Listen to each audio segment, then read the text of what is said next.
বন্ধুরা, তোমাদের প্রিয় ইউটিউব চ্যানেল ডাব্লিউবি প্লাস পয়েন্টে তোমাদের সকলকে জানাই স্বাগত। তো প্রতিদিনের মতো আজকে আমরা ডাব্লিউবিপিএসসি ক্লার্কশিপ পরীক্ষায় আসার মতো সম্ভাব্য প্রশ্ন এবং তার সাথে সাথে বিভিন্ন পরীক্ষার প্রিভিয়াস ইয়ারের প্রশ্ন নিয়ে আজকে আলোচনা করব। তো আশা করছি এখান থেকে তোমরা বেশ কয়েকটি প্রশ্ন কমন পেয়ে যাবে। তো ক্লাসটা প্রথম থেকে শেষ পর্যন্ত মনোযোগ সহকারে দেখো। তো আজকে আমাদের প্রথম প্রশ্ন হচ্ছে, মোহনবাগান ক্লাব ব্রিটিশ দলকে কত সালে হারিয়েছিল? তো ইম্পর্ট্যান্ট প্রশ্ন একটা। তোমার রাখবে, মোহনবাগান ক্লাব ব্রিটিশ দলকে হারিয়েছিল 1911 সালে। Option D. 1880-র দশকে ভারতের স্বাধীনতা আন্দোলন শুরু হয়েছিল। এই সময় ভারতীয় জাতীয়তাবাদীদের বিদ্রোহ ভারতীয়দের কল্পনা শক্তিকে জাগরিত করে তুলেছিল। এই আন্দোলনকে সাহায্য করার জন্য উত্তর কলকাতার মোহনবাগান অঞ্চলের মিত্র ও সেন পরিবারের সাহায্যে ভূপেন্দ্রনাথ বসু 1889 সালের 15ই আগস্ট মোহনবাগান স্পোর্টিং ক্লাবের প্রতিষ্ঠা করেছিলেন। ভেরি ভেরি ইম্পর্ট্যান্ট, এটা মনে রাখবে। পরের প্রশ্ন, পক্ষী সংক্রান্ত চর্চার বিজ্ঞানকে কি বলা হয়? কনকোলজি, অন্টোলজি, অ্যান্থ্রোপোলজি নাকি অর্নিথোলজি? তো এটা অনেকবার পরীক্ষায় আসে, অনেকবার রিপিট হয়। তো মনে রাখবে, পক্ষী সংক্রান্ত চর্চার বিজ্ঞানকে বলা হয় অর্নিথোলজি। Option D. এরপরে দেখো আরও কিছু বিদ্যা সম্পর্কে জেনে নিই। ফাইকোলজি আর মাইকোলজি দুটো পরীক্ষায় বারবার আসে। তো ফাইকোলজি হচ্ছে শৈবাল সম্পর্কিত বিদ্যাকে বলা হয়, মাইকোলজি বলা হয় ছত্রাক সম্পর্কিত বিদ্যাকে, এপিকালচার বলা হয় মৌমাছি পালন সম্পর্কিত বিদ্যাকে, পিসিকালচার বলা হয় মৎস্য চাষ বিষয়ক বিদ্যাকে, আর সেরিকালচার বলা হয় রেশম চাষ বিষয়ক বিদ্যাকে। এখানে যতগুলোই দেওয়া আছে এগুলো বারবার পরীক্ষায় আসে, খুবই ইম্পর্টেন্ট। তো এই ছকটা ভালো করে মনে রাখবে। পরের প্রশ্ন, দ্য স্পিড অফ থট এই বইটির লেখক কে? তো দ্য স্পিড অফ থটের লেখক হচ্ছে বিল গেটস। তো উইন্ডোজের আবিষ্কর্তা বিল গেটস হচ্ছে দ্য স্পিড অফ থটসের লেখক। নেক্সট প্রশ্ন, পৃথিবীর সর্বাপেক্ষা জনপ্রিয় খেলা কোনটি? তো এটা তোমরা কম বেশি সবাই পারবে। তো পৃথিবীর সব থেকে জনপ্রিয় খেলা হচ্ছে ফুটবল। Option B. পরের প্রশ্ন, রাষ্ট্রপতি দ্বারা নিযুক্ত 15তম অর্থ কমিশনের প্রধান কে? এটাও খুবই ইম্পর্টেন্ট প্রশ্ন। তো বর্তমানে রাষ্ট্রপতি দ্বারা নিযুক্ত 15তম অর্থ কমিশনের প্রধান হচ্ছে এন.কে. সিং। Option D. তো অর্থ কমিশন একটি সাংবিধানিক সংস্থা যা কেন্দ্র ও রাজ্য উভয় সরকারের জন্য রাজস্ব বরাদ্দ করে।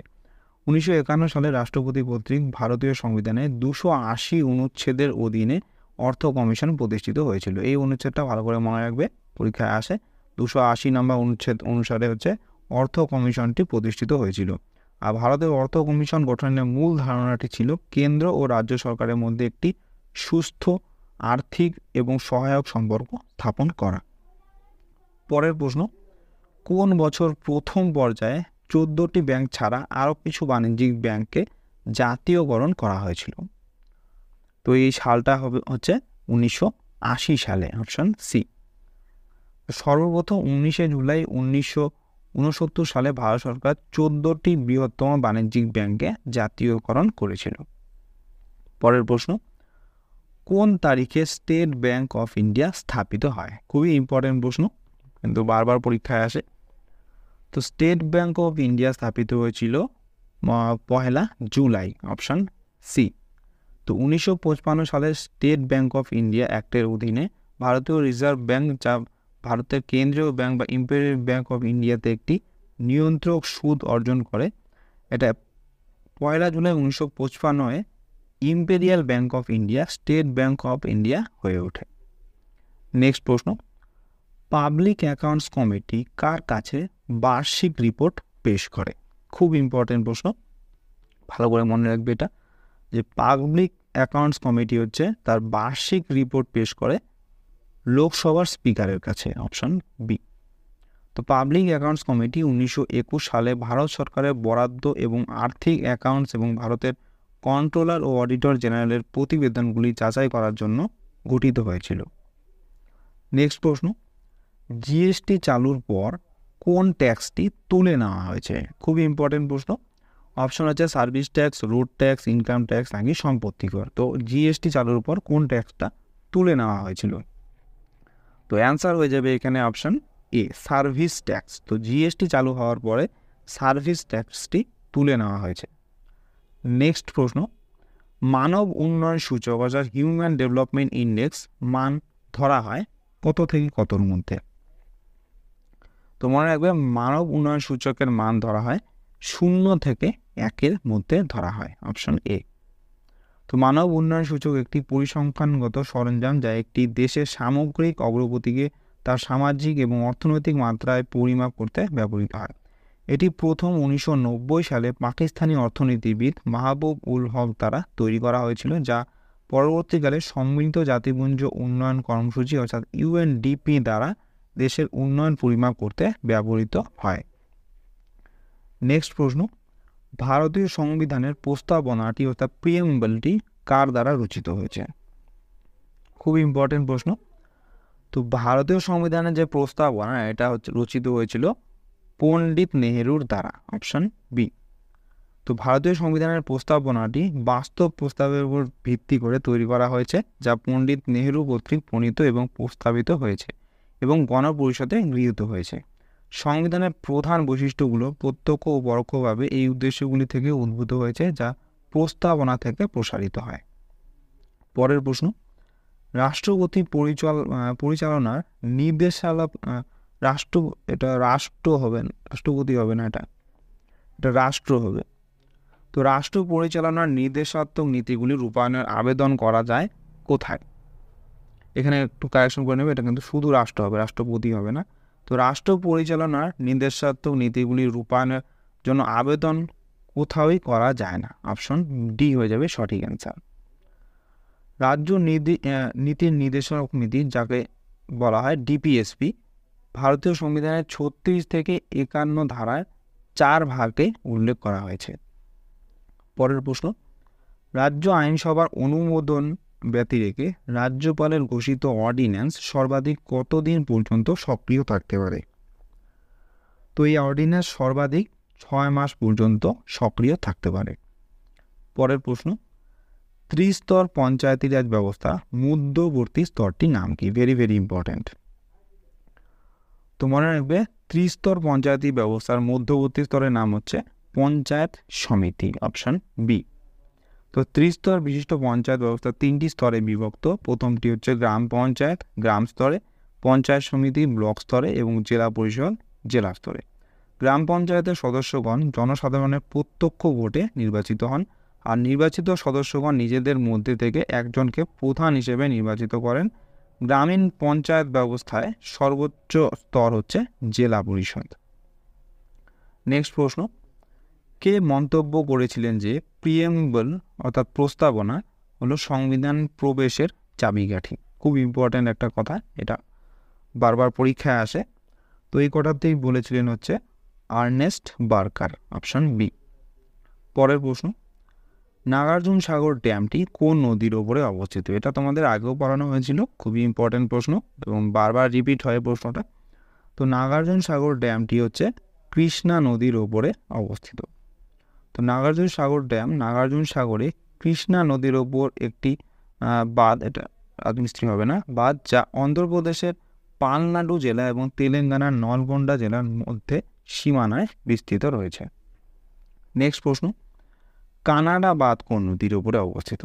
এটাও ইম্পর্টেন্ট প্রশ্ন।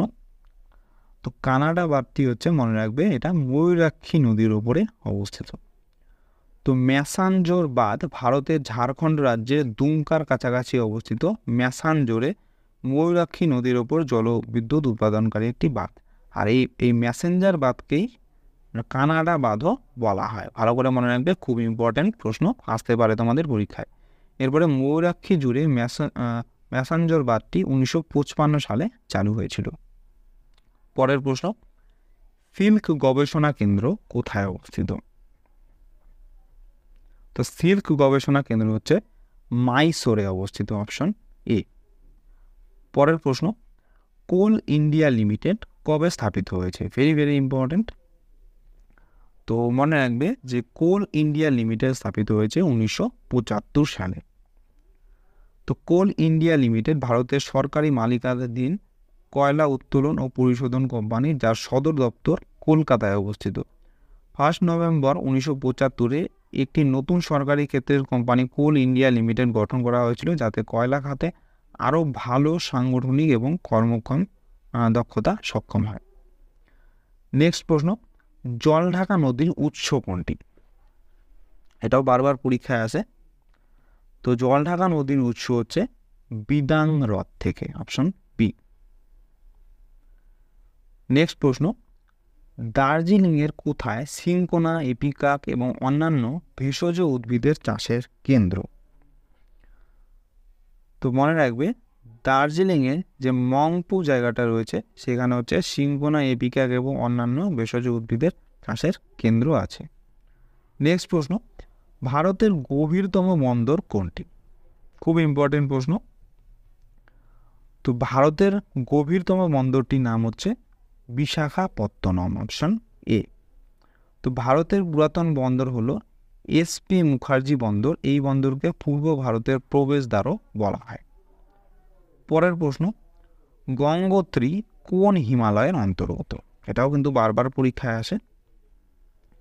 তো গঙ্গোত্রী মনে রাখবে এটা কুমায়ুন হিমালয়ের অন্তর্গত। তো উত্তরাখণ্ডের কুমায়ুন হিমালয়ের গঙ্গোত্রী হিমবাহের গুমু গুহা থেকে উৎপত্তি লাভ করে গঙ্গা নদী ভাগীরথী নাম নিয়ে গভীর গিরিখাত সৃষ্টি করে দক্ষিণ দিকে প্রবাহিত হয়েছে এবং দেবপ্রয়াগের কাছে আলোকনন্দার সাথে মিলিত হয়েছে। পরের প্রশ্ন, মধ্যপ্রদেশের মালাঞ্জ খণ্ড কিসের জন্য বিখ্যাত? তো মধ্যপ্রদেশের যে মালাঞ্জ খণ্ড জায়গাটা এটা হচ্ছে তামার খনির জন্য বিখ্যাত, অপশন এ। পরের প্রশ্ন, তাঁতিপাকা তৈল শোধনাগার এটা কোন রাজ্যে অবস্থিত? এটাও ইম্পর্টেন্ট প্রশ্ন, আসতে পারে তোমাদের পরীক্ষায়। তো তাঁতিপাকা তৈল শোধনাগারটি হচ্ছে অন্ধ্রপ্রদেশ রাজ্যে অবস্থিত, অপশন বি। নেক্সট প্রশ্ন, ভারত উপমহাদেশ বোঝাতে জম্বুদ্বীপ শব্দটি প্রথম কে প্রয়োগ করেছিলেন? তো ভারত উপমহাদেশটি বোঝাতে জম্বুদ্বীপ শব্দটি প্রথম ব্যবহার করেছিলেন সম্রাট অশোক, অপশন ডি। পরের প্রশ্ন, দিল্লির সুলতানদের মধ্যে প্রথম ইকতার প্রচলন করেছিলেন কে? খুব ইম্পর্টেন্ট প্রশ্ন, পরীক্ষায় আসতে পারে। তো দিল্লির সুলতানদের মধ্যে প্রথমবার ইকতার প্রচলন করেছিলেন ইলতুৎমিশ, অপশন বি। পরের প্রশ্ন, দিল্লির কোন সুলতান আমির ই আখার উপাধি পেয়েছিলেন? তো তোমরা কমেন্টে অ্যান্সার করতে থাকো, লাইভ কমেন্টে। তো এটার অ্যান্সার হয়ে যাবে এখানে অপশন সি, কুতুবউদ্দিন আইবক। তো কুতুবউদ্দিন আইবক হচ্ছে আমির ই আখার উপাধি পেয়েছিলেন। পরের প্রশ্ন, বল্লাল চরিত গ্রন্থের রচয়িতাকে? খুব ইম্পর্টেন্ট। তো বল্লাল চরিত গ্রন্থের রচয়িতা হচ্ছে আনন্দ ভট্ট। ভালো করে মনে রাখবে, এটা আসতে পারে। তো আনন্দ ভট্ট হচ্ছে বল্লাল চরিত গ্রন্থের রচয়িতা। তো বল্লাল চরিত নামক দুটি গ্রন্থ আবিষ্কৃত হয়েছে। বল্লাল চরিত প্রথম গ্রন্থটি রচনা করেন আনন্দ ভট্ট। আনন্দ ভট্ট রচিত বল্লাল চরিত পাঠেও তৎকালীন সমাজ ব্যবস্থা সম্পর্কে ধারণা করা যায়। তবে বল্লাল চরিত্রের প্রামাণিকতা সম্বন্ধে অনেক ঐতিহাসিক মনে করেন জনশ্রুতি ও প্রবাদের উপর ভিত্তি করে এটা রচিত হয়েছিল। পরের প্রশ্ন, কোন বছরে কলকাতায় east India company supreme court প্রতিষ্ঠা করেছিলেন? খুব ইম্পর্টেন্ট। তো এটা সঠিক অ্যান্সার হবে অপশন ডি, 1773 সালে কলকাতায় east India company supreme court প্রতিষ্ঠা করেছিলেন। নেক্সট প্রশ্ন, এ নেশন ইজ মেকিং এটা কার আত্মজীবনী? ভেরি ভেরি ইম্পর্টেন্ট প্রশ্ন, খুব ভালো করে মনে রাখবে এটা। তো এ নেশন ইন মেকিং এটা হচ্ছে সুরেন্দ্রনাথ বন্দ্যোপাধ্যায়ের আত্মজীবনী, অপশন সি। পরের প্রশ্ন, ভারতের বিসমার্ক কাকে বলা হয়? এটাও খুব ইম্পর্ট্যান্ট। তো মনে রাখবে ভারতের বিসমার্ক বলা হয় বল্লভভাই প্যাটেলকে। তো সর্দার বল্লভভাই প্যাটেলকে ভারতের বিসমার্ক বলা হয়। তো বিসমার্ক হচ্ছে মনে রাখবে তিনি ছিলেন হচ্ছে জার্মানির বাসিন্দা। পরের প্রশ্ন, নিচের কোনটির সাথে কম্পটন এফেক্ট জড়িত? তো কম্পটন এফেক্ট জড়িত হচ্ছে এক্স রের সাথে, অপশন এ। তো কম্পটন প্রভাবকে সেই প্রভাব হিসেবে সংজ্ঞায়িত করা হয় যা পরিলক্ষিত হয় যখন এক্স রে বা গামা রশ্মির তরঙ্গদৈর্ঘ্য বৃদ্ধির সাথে একটি উপাদানে ছড়িয়ে পড়ে। আর্থার কম্পটন 1922 সালে এই প্রভাবটি অধ্যয়ন করেছিলেন। পরের প্রশ্ন, পর্যায় সারণীর ষষ্ঠ পর্যায়ে অর্থাৎ 6 নাম্বার পর্যায়ে মৌলের সংখ্যা কতগুলি থাকে? তো পর্যায় সারণীর 6 নাম্বার পর্যায়ে মৌলের সংখ্যা রয়েছে মোট 32টি, অপশন ডি। পরের প্রশ্ন, ব্যাকটেরিয়ার কোষ প্রাচীর প্রধানত কি উপাদান দ্বারা গঠিত? ভেরি ভেরি ইম্পর্টেন্ট, ভালো করে মনে রাখবে, পরীক্ষায় আসতে পারে এটা। তো ব্যাকটেরিয়ার কোষ প্রাচীর প্রধানত পেপটাইডোগ্লাইক্যান দ্বারা গঠিত। তো পেপটাইডোগ্লাইক্যান দিয়ে হচ্ছে ব্যাকটেরিয়ার কোষ প্রাচীর গঠিত। তো ব্যাকটেরিয়ার কোষ প্রাচীরের প্রধান উপাদানে পেপটাইডোগ্লাইক্যান বা মিউকোপেপটাইড সাথে পলিস্যাকারাইড, মুরামিক অ্যাসিড এবং টিকোইক অ্যাসিড থাকে। নেক্সট প্রশ্ন, বায়ুমণ্ডলীয় কোন স্তরে রেডিও তরঙ্গ প্রতিফলিত হয়? এটা কিন্তু বারবার পরীক্ষায় আসে। তো বায়ুমণ্ডলের যে স্তরে রেডিও তরঙ্গ প্রতিফলিত হয় সেটার নাম হচ্ছে আয়োনোস্ফিয়ার। তো আয়োনোস্ফিয়ারের স্তরে হচ্ছে রেডিও তরঙ্গ প্রতিফলিত হয়ে আবার পৃথিবীতে ফিরে আসে। তো বায়ুমণ্ডলের আয়োনোস্ফিয়ার স্তরে আয়নের আধিক্যের ফলে বেতার তরঙ্গগুলো এই স্তরে প্রতিফলিত হয়ে পুনরায় পৃথিবীতে ফিরে আসে। নেক্সট প্রশ্ন, শব্দ তরঙ্গ অপেক্ষাকৃত বেশি বেগে যায় যদি পিচ ছোট হয়, বায়ু উষ্ণ থাকে, কম্পাঙ্ক বেশি হয় নাকি তরঙ্গ দৈর্ঘ্য বেশি হয়? তো কোনটা অ্যান্সার হবে? তো এটা কিন্তু বারবার পরীক্ষায় আসে। তো মনে রাখবে যে শব্দ তরঙ্গ অপেক্ষাকৃত বেশি বেগে যায় যখন হচ্ছে বায়ু উষ্ণ থাকে, অপশন বি। নেক্সট প্রশ্ন, ক্যাপসিডবিহীন ভাইরাসটির নাম কি? ক্যাপসিড হচ্ছে মনে রাখবে, ক্যাপসিড হচ্ছে ভাইরাসের যে বাইরের যে আবরণটা থাকে সেই আবরণটাকে বলা হয় ক্যাপসিড। তো ক্যাপসিডবিহীন একটি ভাইরাসের নাম কি? তো অপশনগুলোর মধ্যে সঠিক অ্যান্সার অপশন বি, রাউস ভাইরাস। তো রাউস ভাইরাস হচ্ছে একটি ক্যাপসিডবিহীন অর্থাৎ আবরণবিহীন ভাইরাস। তো ক্যাপসিড হচ্ছে ভাইরাসের একটি প্রোটিন আবরণ। এই প্রোটিন আবরণের ভেতর থাকে জেনেটিক্যাল পদার্থ সমূহ। পরের প্রশ্ন, বেনারস বিপ্লবের সময় রাসবিহারী বসুর সহকারী কে ছিলেন? Very very important. তো মনে রাখবে, বেনারস বিপ্লবের সময় রাসবিহারী বসুর সহায়ক ছিলেন হচ্ছে শচীন্দ্রনাথ সান্যাল, অপশন বি। শচীন্দ্রনাথ সান্যাল ছিলেন হচ্ছে রাসবিহারী বসুর সহকারী বেনারস বিপ্লবের সময়। পরের প্রশ্ন এবং আজকের ক্লাসের লাস্ট প্রশ্ন, খুব ইম্পর্টেন্ট প্রশ্ন, এটা মনে রাখবে ভালো করে, যে নিম্নলিখিত কে নতুন ক্যালেন্ডার, নতুন মুদ্রা ব্যবস্থা, নতুন ভূমি রাজস্ব প্রথা এবং ওজন ও পরিমাপের ব্যবস্থার প্রচলক হিসাবে পরিচিত? খুব ইম্পর্টেন্ট প্রশ্ন। তো এই সমস্ত কিছু প্রচলক ছিলেন হচ্ছে টিপু সুলতান, অপশন সি হয়ে যাবে সঠিক অ্যান্সার। তো টিপু সুলতান হচ্ছে নতুন ক্যালেন্ডার, মুদ্রা ব্যবস্থা, ভূমি রাজস্ব প্রথা এবং ওজন ও পরিমাপের প্রচলক হিসাবে পরিচিত ছিলেন। তো বন্ধুরা, এই ছিল আজকে আমাদের WBPSC ক্লার্কশিপের স্পেশাল জিকে ক্লাস। তোমাদের কেমন লাগলো অবশ্যই কমেন্ট করে জানাও। ভালো লেগে থাকলে অবশ্যই একটি লাইক করো এবং চ্যানেলে যদি নতুন হয়ে থাকো তাহলে চ্যানেলটিকে অবশ্যই সাবস্ক্রাইব করে রাখো এরকম আরও ক্লাসের জন্য। তো তোমাদের সাথে দেখা হচ্ছে নেক্সট ক্লাসে। ধন্যবাদ।